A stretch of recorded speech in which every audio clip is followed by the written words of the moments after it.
وہ کیا اعمال ہیں جن اعمال کے کرنے سے اللہ رب العزت کی یہ مخلوق نازل ہوتی ہے، اترتی ہے، آتی ہے، گواہ بنتی ہے، دیکھتی ہے، لکھتی ہے اور رب العزت کو جا کر رپورٹ پیش کر دیتی ہے کہ تیرے بندوں کو فلاں فلاں ہم نے پایا، حالانکہ اللہ تعالیٰ کو کسی چیز کی ضرورت نہیں ہے، اللہ تعالیٰ مکمل طور سے جانتا ہے کہ ان کے بندے کیا کرتے ہیں اور کب کرتے ہیں، پھر بھی اللہ رب العزت نے چونکہ انہیں ہم پر گواہ بنا دیا ہے، یہ آ کر اللہ کو رپورٹ دیتے ہیں۔ تو آئیے چند اعمال، میں یقیناً آج پورے وہ عمل نہیں رکھ سکوں گا جن اعمال کی وجہ سے یا بدولت فرشتے اترتے ہیں، لیکن انشاءاللہ ان میں سے کچھ اعمال ضرور رکھوں گا، اور جو عمل میں نے خاص چنے ہیں یہ وہ عمل ہے جو کرنے میں کوئی بہت محال نہیں، مطلب بہت خطرناک والے عمل نہیں رکھ رہا ہوں کہ فرشتے فلاں کے لیے آ جائیں گے، یہ وہ عمل ہے بہت چھوٹے ہیں، چھوٹے سے مراد ہماری مشقت کے اعتبار سے، اللہ کے نزدیک بہت بڑے اس لیے تو فرشتے اتر رہے ہیں، لیکن ہماری مشقت اور تکلیف کے اعتبار سے بہت چھوٹے ہیں، لیکن اللہ کے بعد بہت درجہ رکھتے ہیں، تبھی تو اللہ رب العزت ان کم مشقت والے اعمال پہ فرشتوں کو نازل کر دیتا ہے۔ تو میں نے چن کے چند اعمال آپ کے سامنے رکھوں گا، لیکن یقیناً یہ پورے اعمال نہیں ہیں، ان اعمالوں میں سے کچھ اعمال ہیں جن عمل کے کرنے سے، جن عملوں کے اور نیک عمل کے کرنے سے فرشتے اترتے ہیں، گواہ بنتے ہیں، دیکھتے ہیں، جو کہ برکت کا، رحمت کا، اللہ کی رضا کا اور انشاءاللہ عزیز سفارش کا ذریعہ بھی بنیں گے روز قیامت، ٹھیک ہے، برکت آئیں گی، رحمت آئیں گی، سفارش کریں گے، ٹھیک ہے۔ تو بہرحال آئیے وہ چند اعمال ہم دیکھتے ہیں۔ سب سے پہلا عمل جس عمل کے کرنے سے فرشتے نازل ہوتے ہیں، فرشتے آ جاتے ہیں، وہ عمل کیا ہے؟ ٹھیک، تو سب سے پہلا عمل یہ ہے جس کے کرنے سے انشاءاللہ اس فرشتے نازل ہوتے، وہ ہے کہ باوضو سونے سے فرشتے نازل ہوتے ہیں۔ سونے کو انسان جا رہا ہے، کیسے سونا ہے؟ وضو کے ساتھ سونا ہے، بہت مشقت کا کام نہیں، سوائے کسی کے پاس اگر پانی نہ ہو تو، ٹھیک، ورنہ کوئی مشقت کا کام نہیں، انسان نے وضو کیا، اور آج کل تو الحمدللہ میں سمجھتا ہوں ہیٹر کے ساتھ ساتھ کولر بھی ہوتے ہیں حمام کے اندر، کی ٹھنڈا پانی بھی ہو اگر گرمی زیادہ ہو تو، اور گرم پانی بھی ہو اگر سردی زیادہ ہو تو مشقت کم ہوتی ہے، لیکن ہو سکتا ہے کبھی مشقت ہو یا پانی نہ ملے، تو انسان اگر وضو کر کے سوتا ہے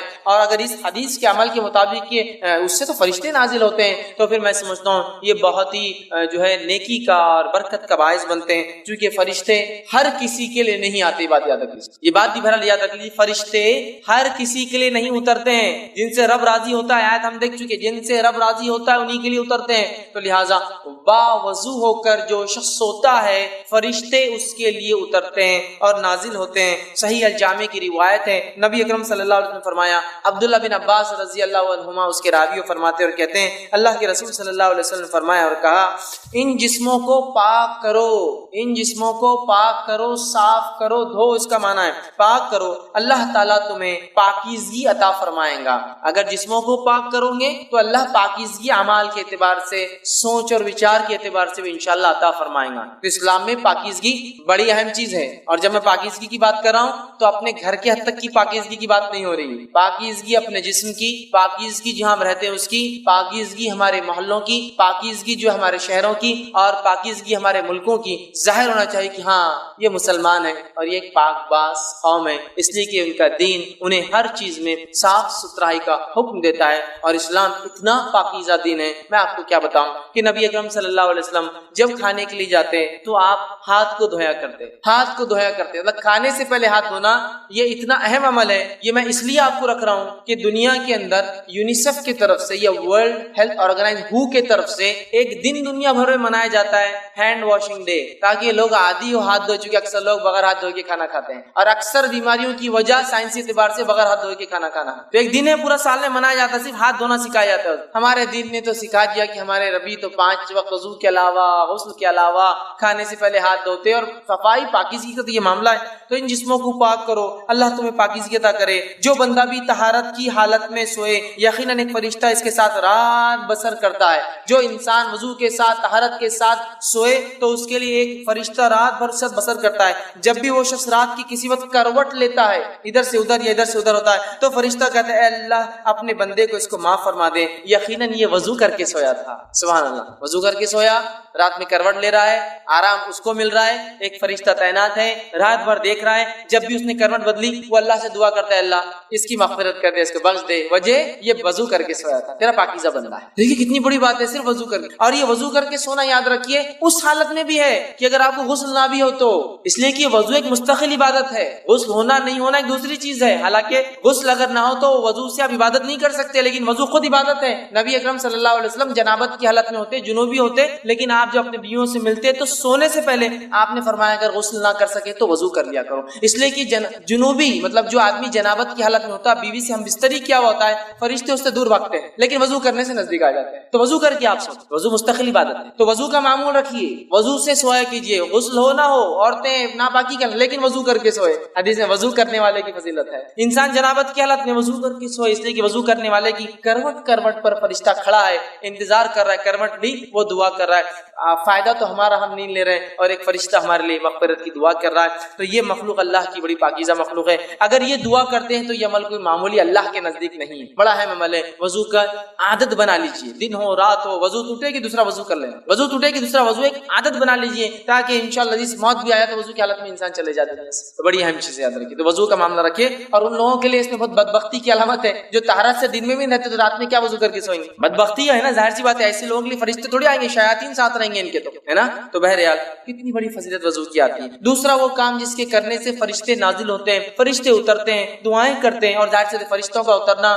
یہ بہت سارے معنوں میں لیا جا سکتا ہے، دعا کرتے ہیں، مغفرت کی دعا کرتے ہیں، رحمت کی دعا کرتے ہیں، برکتیں لاتے ہیں، نصرت اور مدد کرتے ہیں، ٹھیک ہے، بہت سارے معنی ہو سکتے ہیں اس کے ان کے اترنے کی، کئی چیزیں یہ کر سکتے ہیں اگر یہ اترتے ہیں تو یہاں دوسری چیز جس چیز کے کرنے سے حدیث میں آتا ہے کہ فرشتے نازل ہوتے ہیں، اس چیز میں سے ایک چیز ہے اہل ذکر کی مجالس، ایسے لوگ جو اللہ کا ذکر کرتے ہیں ان مجالس کو بھی فرشتے گھیر لیتے ہیں، مطلب ان کے لیے نازل ہوتے، اترتے ہیں، نہ صرف اترتے ہیں بلکہ گھیر لیتے ہیں۔ آئیے تھوڑا سا حدیث کو جو کہ بخاری کی روایت ہے، میں حدیث کے پورے الفاظ آپ کے سامنے رکھنے کی کوشش کرتا ہوں کہ کیا فائدے اللہ کے ذکر کی مجلس کے، اور اللہ کے رسول نے لعنت بھیجی ایسی مجلسوں پر جو اللہ کے ذکر سے شروع اور ختم نہیں ہوتی ہے۔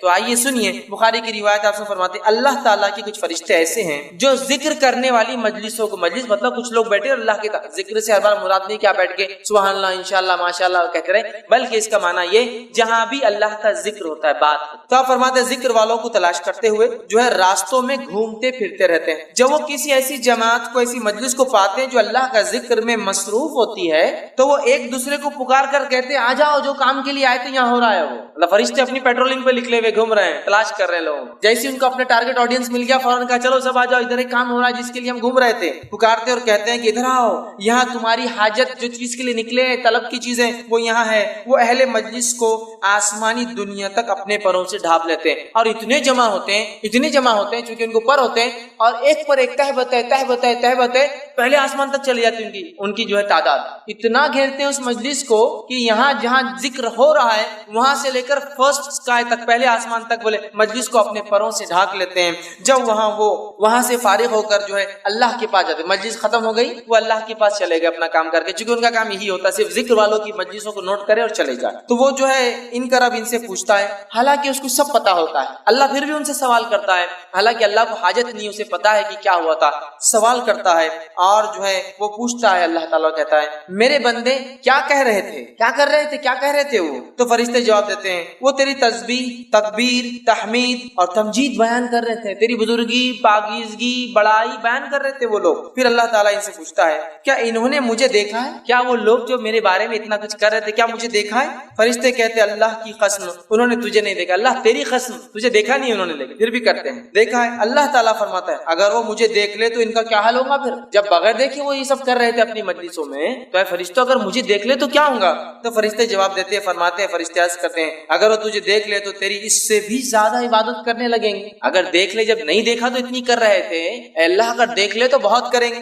آگے یہ ہوتا ہے اس سے بھی زیادہ تیری بزرگی جو ہے اور اس کی جو بڑائی بیان کریں گے، پاکیزگی بیان کریں گے۔ تو اللہ تعالیٰ سوال کرتا ہے وہ کیا مانگ رہے تھے، ان کا سوال کیا تھا جو چیز مانگ رہے تھے؟ فرشتے فرماتے جواب دیتے ہیں وہ تجھ سے تیری جنت مانگ رہے تھے۔ انسان ظاہر سی بات ہے دنیا میں کوئی بھی عمل کیوں کرتا ہے، جنت کا متلاشی طلبگار ہوتا ہے، تو وہ تجھ سے تیری جنت مانگ رہے تھے۔ اللہ تعالیٰ فرماتا ہے اور کہتا ہے کیا انہوں نے میری جنت دیکھی ہے جو مانگ رہے تھے مجھ سے؟ تو فرشتے کہتے ہیں اللہ تیری قسم انہوں نے جنت دیکھی نہیں ہے۔ اللہ فرماتا ہے اگر دیکھ لے تو وہ کہتے ہیں اگر وہ جنت دیکھ لے تو کیا ہی حال ہوگا ان کا، مطلب اور بڑھ چڑھ کے کریں گے۔ اگر ایک انسان کو یہ کہا جائے کہ یہ ملیں گا، 10ویں پاس ہو جاؤ تو گاڑی دلائیں گے، گاڑی آئی نہیں ہاتھ میں تو خوشی کی لہر دوڑ،